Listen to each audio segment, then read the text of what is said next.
everyone, and welcome to the third edition of EuroHoop's official podcast, EurohooPOD. I'm Antonis Stroggylakis, as usual, with my great colleague Cesare, Milanti, and a very special guest today, as you can see in front of you, Murcia guard, former All-EuroCup player, two-time All-Basketball Champions League selection, Dylan Ennis. Hello, Dylan. How you doing? How you doing? I'm happy to be here. And Dylan, you are fresh of practice, and this practice comes in the aftermath of one of the biggest, let's not describe it in any other way, in one of the biggest wins for you this season, a win over a Barcelona team that's second placed in the EuroLeague right now. So since we are in the aftermath of this big win, what can you tell us about it? It's a great win for us. Obviously, we went into the game understanding how good they are. Every opponent we go into, we respect because, they're a great team. They have a great roster. But Cito every day has us working hard, has us playing hard. If you watch our games, you could tell that, when we're at home, especially on the defensive end, everybody is hustling, everybody's working hard. And I think that showed in the Barcelona game when we really sit down on defense. We could give a lot of teams problems. And this wasn't the first win of Murcia over a EuroLeague team because you had beaten Baskonia. Mm-hmm. Regarding big wins in general, you also blew out defending EuroCup champion Gran Canaria. And a reminder for those who aren't aware, Gran Canaria haven't lost a game in EuroCup so far this season, so that was a big one. Yep. What do these wins say about your team and your potential? Because right now you are tied with three other teams for the second place in ACB. I think it shows that, we are in the conversation with the better teams in the ACB. We've beaten some great EuroLeague teams, and we want to continue to incline. We can't get comfortable because we know, especially in the ACB, any given night you can lose to anybody. But I think, we have a group of guys who understand how important each game is. And, these wins, it gives us that confidence that we could go into any game and, come out with a victory if we play our game. Yes. And, go for it. Okay. And like Dylan, of course, as we saw last season with Malaga winning the Copa del Rey, that's a competition where anything can happen, to be honest, like upsets and stuff like that.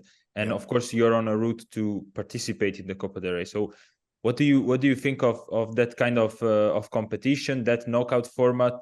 And just look at what Malaga did and actually seeing kind of what Malaga did last season, actually seeing like the type of teams that like you're kind of similar, in sharing the roles and stuff like that. What do you think of that? Copa del Rey, it's an amazing tournament, I believe. You get all these teams and you play one game elimination to give the chance to everybody to win. Obviously, you have your Madrids and Barcelonas who you go into a series with, especially when they're at home, it's tough. But when it's a neutral site and, all these teams are here with the momentum, I think it's a great atmosphere. I was able to play in it one time. And what happened? Yeah, with Zaragoza, we ended up losing to Malaga in Malaga. But it was a great experience, and I hope that we can experience it again. But as Malaga won it last year, you could see the trajectory of their team after they won it. Now they're considered one of the favorites in the BCL. They come into the ACB, tied with us for second. It gives the organization that much more confidence. So if we could, even mimic half of what Malaga did last year and, possibly, be successful in the Copa del Rey, be successful this year, I think Murcia could put themselves in that conversation of a team who could be consistently at the top of the league each year. But, it just starts with day by day, practice by practice. And I think we're on the right path, but we just can't get comfortable right now. You mentioned basically, Dylan, the basketball Champions League, and right now you are kind of a veteran in the competition. I mean, you debuted in 2019 when the Basketball Champions League was beginning its third year. Now this is the 8th Basketball Champions League campaign, and you are a part of it. How has the competition evolved throughout the years, in your opinion? From starting as the third tier European basketball competition And now there's the debate whether Basketball Champions League is the second, on the second tier after EuroLeague. Yeah, against EuroCup. Yeah, no, I see how it evolved, especially when I first started. We'd play teams in smaller cities, so obviously lesser budget. But now, the competition has risen. I think, the winner getting the prize money, helped it a lot. But when you have these bigger teams joining the Champions League, it's definitely more difficult because now you have the bigger teams where you have to compete really hard, but then you still have those mid-level teams that really could beat you, especially at their house when you get on the road. Just like us, we experienced that our first game in Italy. Every team has a chance to beat you, especially at their house. But, the evolvement of Champions League has been great. I'm glad I've been able to see both sides of it and be a part of it.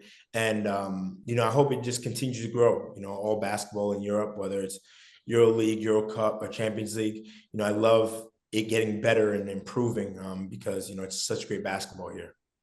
Yeah, considering like the amount of the experience that some of the guys within the team have in the BCL, do you believe like there's some kind of you can feel like being among the favorites to win it all this season? Yeah, I always think that we always have a chance. I wouldn't sign with the team if I didn't think we had a chance to win in either competition. But, as I said, it's a day-by-day grind. You slip up one or two games and that could be your season. I think we're on the right path to get there. But there's still a lot of work. We have the experienced guys, we have the pieces, but it's just putting together every day and every game. And I think Sito has been on us. Obviously I didn't want that first loss in Italy, but, it taught us that, if we don't come out to play, then anybody can beat us. So I think we have the right mentality. Sure. And I think that if we keep playing well, we could possibly go far. Well, you responded with that. After that loss, you responded with 2 blowout wins. Mm-hmm. So, in a way, it was very important. Well learned that you made the most out of it so far. Yeah, it definitely taught us a lesson, and I think you don't want to lose games, but sometimes early losses could teach you the lessons that you don't want to learn later in the year. Yeah. Something more personal about you, Dylan, because I'm truly wondering about it. With the exception of the 2-season run you had with Zaragoza in 2019-21, you never stayed with the team for more than a year, even though you were producing on every team that you've been to. You had your numbers. You were there. Why do you think is that? I think there's 2 reasons to it. I think the first reason is, throughout my career, I think I continue to get better, continue to improve my game. Obviously it's great to stay with a team longer, but, sometimes, you improve so much. We play basketball for the love of it, but I still have a family to support. And, when, the contracts and the situations come in, I would love to sign back to teams that I like, but if there's another team that I think I would fit well and, I've worked hard enough to, up my salary, then, I have to take that. But then other reasons, there's definitely internal reasons. With Gran Canaria, I didn't expect to be leaving Gran Canaria. I think you loved it there. So I loved it. I think a lot of people, yeah. And it's not to, speak bad on Gran Canaria, because I love them. I still talk to the guys on the team, the GM, everything. But, that wasn't my decision to leave. My family loved it there. I loved it there, the fans. But I understand how the business is. They decided to go a different direction. Why they chose me, I don't know. I thought I had a great year, but, it's nothing for me to hang my head about. I was able to go to Galatasaray. I had a great year there, and now I found myself in Murcia, which I love so much. So, everything happens for a reason. I don't think that anybody would say it's because my attitude or my gameplay. If you know me, I'm coming in to be a professional every day. I work as hard as I can. So I'm just glad, me moving around doesn't have to do with my attitude or my basketball. It's just, things just happen the way they do. Yeah. You talked about your family, how they love the Las Palmas, the Gran Canaria in general. How difficult is it for you to be constantly on the move? Especially you have 2 kids, you have a son and a daughter. And how difficult is it to constantly moving? And this has been the story and the job and the grind for many foreigners in European basketball. So it's not only about you. I'm sure many players can relate also. Yeah, of course. I know it's not easy at all. The blessing about it is my daughter is 4, my son is 2, and they've been able to visit more countries than a lot of people visit in their entire lifetime. They speak different languages. We're in Galilee last year.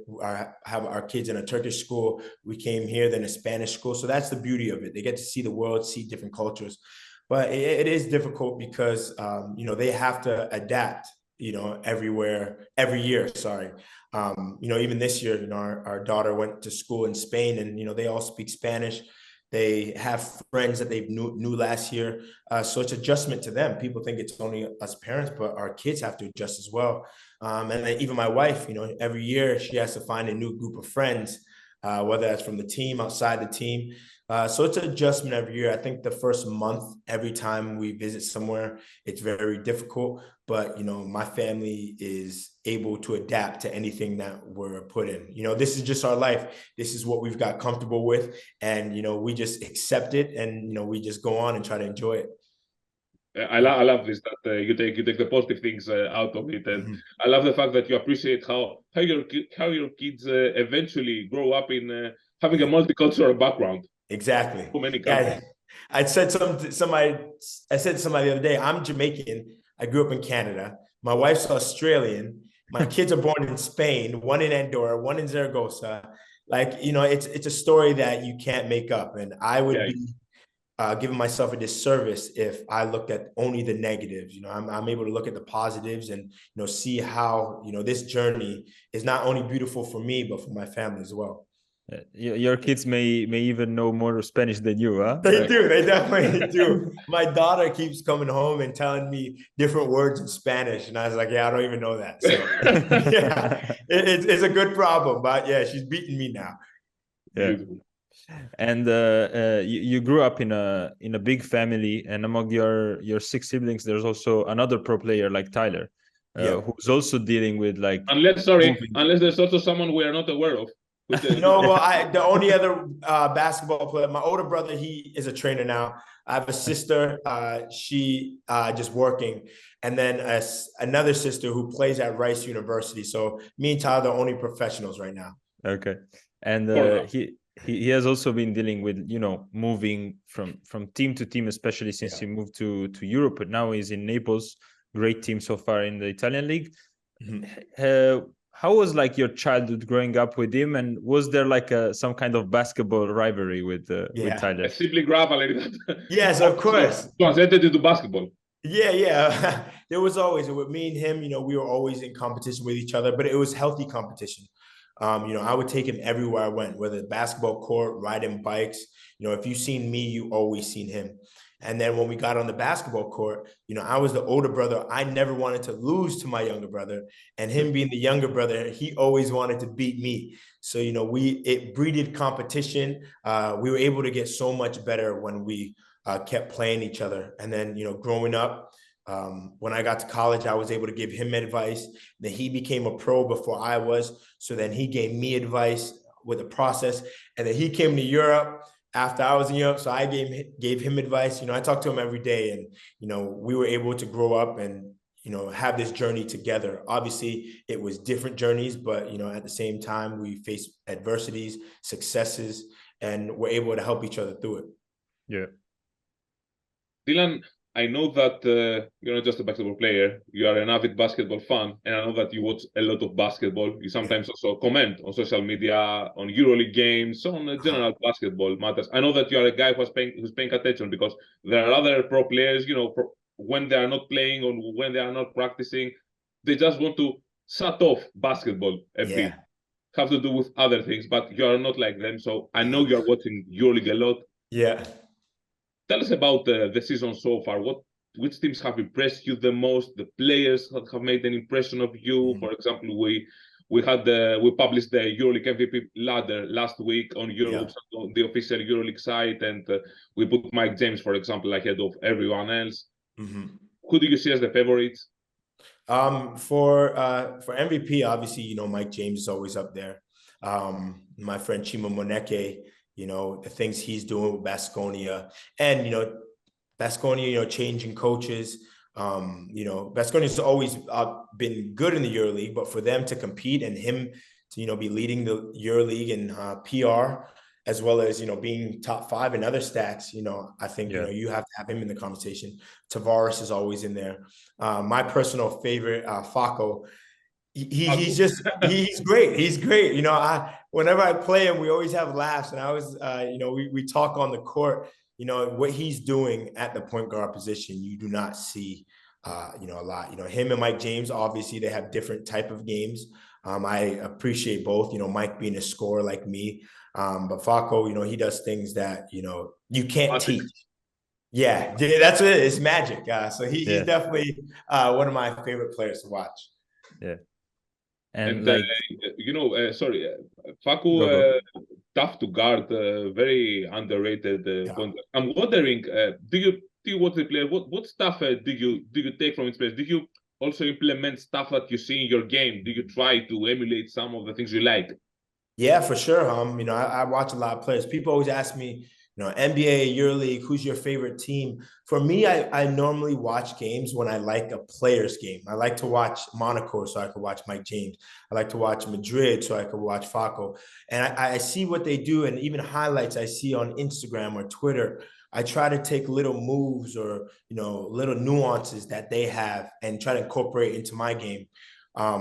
I know that, I have my set game, but I could always add a little bit more from their moves. So, I'm always a fan of basketball. No matter how old you are, I'll steal a move from you. Even if you're my son, he's 2 years old and he's playing. And if he has a move I like, I might ask him to do it again so I could take it to him. So your daughter is teaching you Spanish and your kid is teaching you basketball. That's exactly it. My daughter, she's the intelligence of the family. She's so smart. So she could teach me anything. And then my son, he's obsessed with basketball. So already he's teaching me things. Wow. Does he have a favorite team or a player? My son? Apart from his daddy, yeah. He loves one of my best friends, Nemanja Radovic. Oh. He may not know exactly what he does in the game, but he's always cheering for him as well. Okay. And you mentioned particularly one name, one friend of yours, Chima Moneke, who's been shining with Baskonia, is probably one of the most improved player within the EuroLeague, and he was an established BCL star with Baxi Manresa back in the day. And with him, there are two other names that comes out to my mind, which are Bonzi Colson and Sylvain Francisco, who were great in the BCL, and now they are delivering in the EuroLeague. Do you have any other kind of names in mind, thinking about BCL players that could potentially make the jump to the EuroLeague? Or who are already, in your opinion, on the EuroLeague level, even though they're not playing on the EuroLeague? Yeah. Kendrick Perry is one of my favorite guys. We're really good friends. I'm watching him what he's doing at Malaga. I remember a few years ago, he was dealing with a knee injury. And he's like, yo, Dylan, I don't know if I still got it. My confidence down. And now just to see him and what he's doing at Malaga, I hit him, I think about 2 or 3 months ago. I said, yo, you remember a few years ago when, you didn't have confidence? Now look at you, you're leading the team. Yeah. I think he definitely has a EuroLeague potential. You see a guy on our team, Roddy Kudriks, even though, or Howard, these two guys, they do so much stuff that may not show up on the stat sheet, but their physical abilities, their basketball IQ, their defensive prowess, I could see EuroLeague teams taking a chance on them. And obviously they've been there already, but they have the potential to go back and obviously Simone, our big, he's young, but he definitely has the potential for a team to sign him. Yeah, I like that you mentioned Rodion Kudriks for 2 reasons. First of all, he had a great performance against the Barcelona in the fourth quarter. He scored decisive points in the win. And second of all, I watched him play with Latvia. I was in Jakarta, and we talked a lot. And he was fantastic for the Latvian national team, also in the World Cup. And I'm wondering why he's not playing for any EuroLeague team. It's crazy. As you said, he has a two-way impact that it's so strong. And about Kendrick Perry, Perry went to Panathinaikos. It didn't work out for one reason or the other. It's difficult to adjust. And sometimes opportunity. How big is opportunity to be in the right environment? It's so true. I think opportunity, people don't realize no matter how talented you are, no matter how confident you are, if you're not in a situation where you have the confidence from the coach, from the players to play your game and do what you want, it doesn't matter how good you are. You'll be boxed up and, you'll start second guessing yourself. And once you start second guessing yourself, it's tough to, play at a high level. I think throughout my career, a lot of people ask me why I haven't went back to EuroLeague after my first year. And obviously, if the right offer came in, and it made sense for me, I would sign that contract. But I've been on teams that allowed me to be Dylan Ennis, allowed me to play the game I love. And, we think about, some people think, it's just about making as much money as you can while you're playing.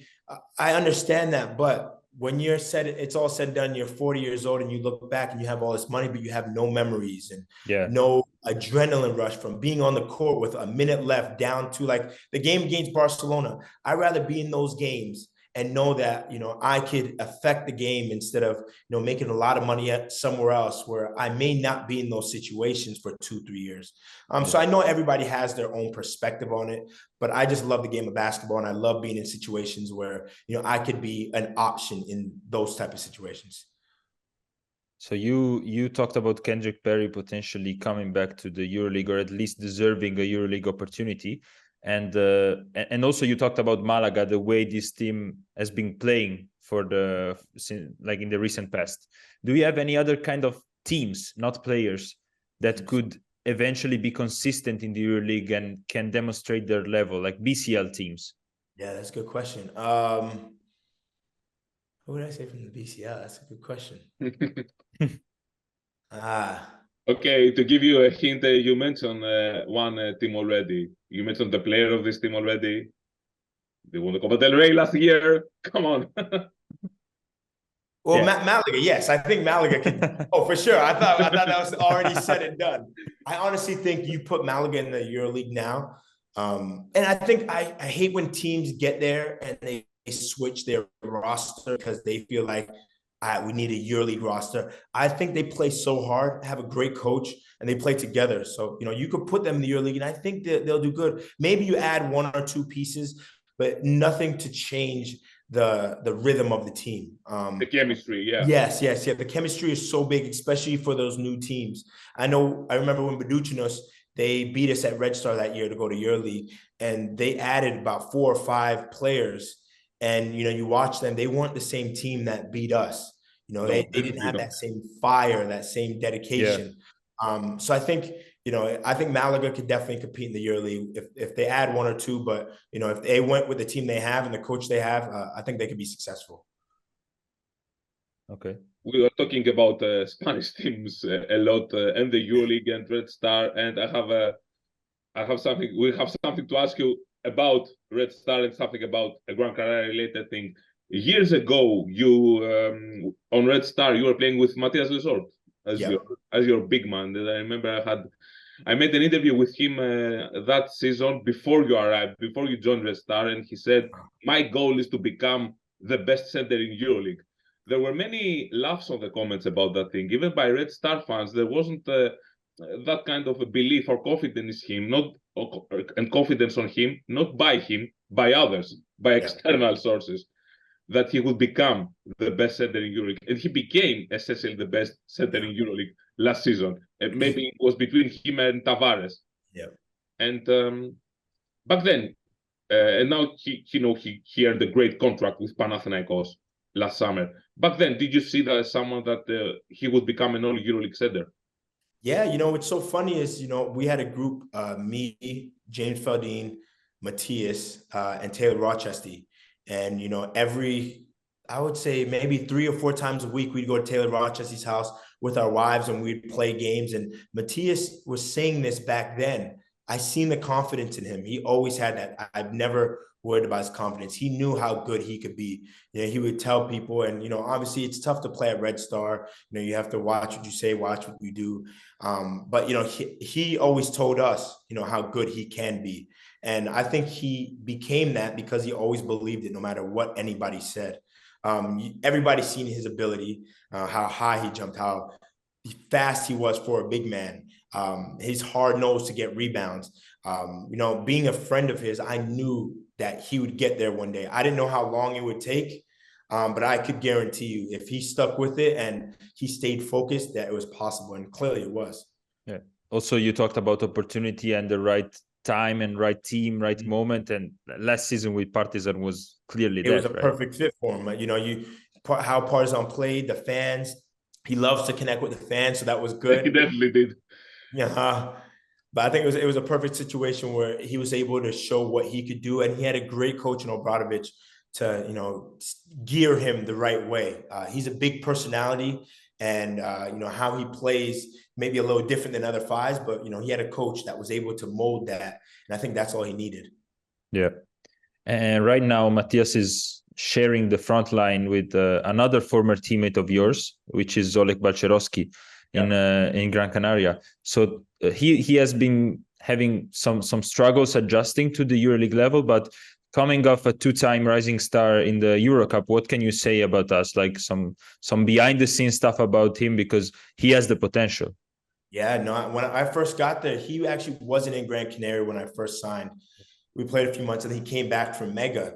And, the things he was doing, I said, how is this guy not in the NBA? He's perfect fit for an NBA 5. He could shoot. Very talented, very skilled. Yeah, he could put the ball on the ground. I think he's just learning the game. He's still young. You have to give him some time. Everybody wants these young guys to be so good right away.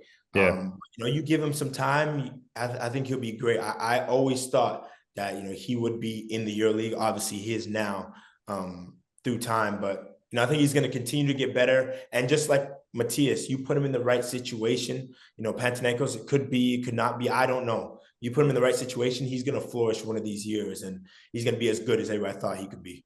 Yeah. Something else about the EuroLeague that I wanted to ask you, especially because you are so familiar about this team, that is going to be the focus of my question. Right now, Real Madrid is leading the standings in EuroLeague. They are unbeaten in EuroLeague. They were just handed their first loss in the season last weekend by Malaga. Mm-hmm. They are the team to beat. They are the reigning champions. Right now, they look unstoppable because they brought Facu, and a huge addition. Yeah. It has completely elevated their game. They were already the defending champs, and boom, you got Facu to become even better. Yeah. Which team right now do you think that it can become the strongest opponent for Real Madrid? Yeah, that's a good one. Especially on the long run, because at the end of the day, EuroLeague is a marathon. And what matters is what will your shape be, in what form you will be come March, April, and May. I always like Olympiacos. They're such a fine-tuned machine. Obviously, they have a few injuries right now, but you know what you're getting out of them. They're not gonna play outside of their realm. They're going to do exactly what they got to do, night in, night out. They're going to make sure that they win at home and get to that Final Four if they need. Obviously, they want to. But a team that I think that could give Madrid problems is a team like Monaco. A team that they could really Mike James could go for 30, and they have other guys like Jordan Lloyd who could have big games. I think Madrid is such a good team, but a team like Monaco who has that quick spark of scoring and, fast pace could definitely be a scare for them. But, Madrid is so good. They know how to adjust to all the teams in the EuroLeague. So it's definitely tough to beat them. But Olympiacos and Monaco have great teams to try to do it. Yeah. And you commented on Olympiacos, and recently they officially announced the addition of Mitrou-Long, another player from Žalgiris after Ignas Brazdeikis. Of course, we know that Mitrou-Long can't play right now due to EuroLeague rules, but what can you tell us about his addition? What do you think he can bring to Barzoka's team? Yeah, so I've known Nas since he was 8 years old when he was playing my dad's team, and we've grew up. That's something we didn't know. Wow. Yeah, Nas. I'd known him since he was 8. Our family and their family were very close family friends. And then Iggy, my dad actually coached him in high school as well. Oh, wow. So I was able to see him when he was on Zalgiris last year when he came to Turkey. So the Canadians, if there's a Canadian overseas, I probably know them or I'm close to them. Yeah. But Nas, he's always been such a hard worker. I love his attitude with everything he goes through. I think he's like me, where he wasn't rated very high coming out of high school. I always felt like he was underrated, but he's a guy who's always going to find his way to do anything he needs to do. And I think, being with Olympiacos, he's going to be able to bring some leadership, even though this is his second year, going on third year in EuroLeague. He knows the game of basketball. He knows people, players, how to gel. He's a great locker room guy. You're never going to get any negativity from him. He's going to always pick people up. And I think, this could finally be a situation where he feels comfortable. I know Milan was tough for him. Zalgiris clearly, didn't work how he wanted to. But, maybe Olympiacos is the place where he's able to thrive in the EuroLeague. Since you mentioned it, I can't help but ask you, because you talked about Canadian players, and one player that has been on the spotlight, and not for the ideal reasons, these last couple of weeks, is Kevin Pangos. Yeah. Because Kevin Pangos, he's a former All-EuroLeague guard. Yeah. He has been sidelined by Coach Messina at Milano. He's basically not considered at all. Yeah. At this moment, it's been a struggle with him. And Messina also made some comments publicly about him, that it was perhaps a mistake to sign him. What do you think about this whole saga, and why, in your opinion, it doesn't work out right now for Pangos and Milano, for both sides? I've known Kevin as well, another Canadian, for a while now. Obviously we're not close friends, but obviously, we know of each other, talk to each other through Instagram or when I see him. And I know his personality and, how he dedicates to the game and how he approaches the game. And, to see those comments, I couldn't believe it, because, you're not going to find a guy to do everything he can to help the team. Milan has had 2 tough years now. Last year, before they brought in Shabazz, they were struggling, and then, they ended the year well. And then they go into this year, and I was very surprised that, they're having the season they are. They have the pieces, but, there's something that is not clicking there.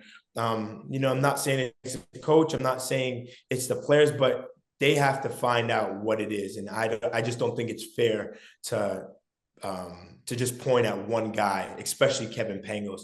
That's your point guard. That's a guy who I know he's going to do everything he can to help the team win. If you told me there was a guy who just is trying to go for 30 every night, I could understand that. But, a guy like Kevin Pangos, I can't see that. And I know a lot of people in Europe can't see that. And to say it publicly, I think that really hurts a player because, people, it's all about reputation in Europe. If you have that bad reputation, a lot of people don't want to talk to you or touch you. But, I'm hoping that a lot of people know Kevin Pangos and how he is, and Milan figures out that it's not just him, it's something else why they're not gelling. Yeah. Since I have to ask you this before we conclude our discussion, finally. Ettore Messina is not the only coach who makes, public comments of his players. The most successful coach in EuroLeague this last couple of years, I'm talking about Erkin Ataman, has been publicly criticized his players in press conferences. Of course, everything he says is calculated in order to give his players some motivation. And you have often seen his players performing great after Ataman. After Ataman didn't say something that was exactly pretty about them. After a harsh criticism, comes the player who received the harsh criticism and has a fantastic game. It's like a response to him. What do you think about coaches openly criticizing their players, and how would you react in this kind of situation? Would you appreciate? Would you dislike it? What do you think? I honestly think it just depends who you got. You have to know your players. I think, Ottoman had guys who he could do that with. And, they were able to perform after. I'm sure that they didn't like hearing that. I'm sure that they didn't want to hear that. But, they were able to perform and sometimes be successful. But as long as coaches know, you can't do that with everybody. I hate that guys are singled out for a loss, because if you have an interview and single out the coach, then you're the worst player in the world and you're the cancer.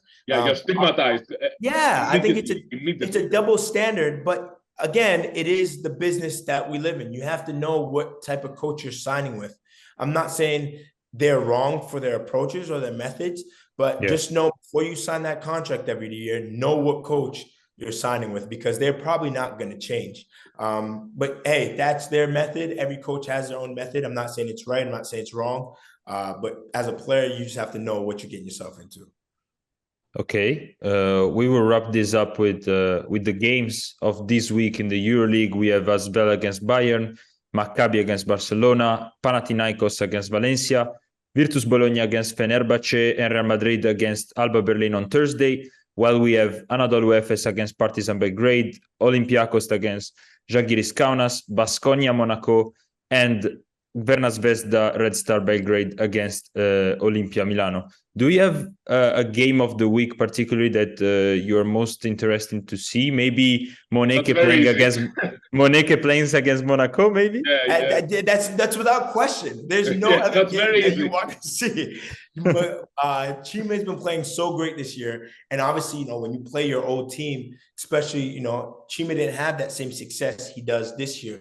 So you want to go in and prove yourself. So, that, and he has a big personality. So I'm sure that it's not going to be a quiet game. And obviously, Monaco knows that he's going to come in there fired up. So, it's definitely going to be the game to watch no matter what other game's on. Yeah. So many reasons. Monaco also comes from 2 EuroLeague losses in a row. Baskonia have the momentum. They are playing at home. New coach. Think that, everything in Monaco, it is that they are hungry. They are hungry to get a win. So many stories in this game. Yeah, Cesare, I think that's our pick for the game of the week as well. Yeah, I agree. Maybe FS Partizan too. I would pick FS Partizan too. It's an interesting game too. Obviously, great matchup as well. Yeah, with Obradovic playing obviously his old team in Fener. That's always a good matchup. FS. No, it's FS. You mixed up the Turkish team. Oh, sorry. FS against Partizan, not Fener. Yeah, FS. Two big dogs. I mixed them up sometimes. Okay, I think, Cesar, we can wrap it up. Dylan, that was a fantastic conversation, very illuminating conversation. Thank you. It was great for us. I hope Thank you for having me. I'm always, I love talking about basketball. I love talking about real life. But thank you for having me. I really appreciate it. So for our viewers, catch up with Dylan on ACB. Murcia is currently has a 7-3 record. They are tied with Malaga, Barcelona, and Valencia for the second place. They are doing very well in the Basketball Champions League as well. So if you want to watch Dylan Ennis play, you know where you have to do the Basketball Champions League and ACB. Cesare, see you next week. Our viewers, see you. Find our show on YouTube, on Spotify, on Apple, and other platforms soon, hopefully. To our viewers, you can read us, of course, also on EurohooPS.net. Have a good one and enjoy the games of the week. Farewell. See you guys. Bye.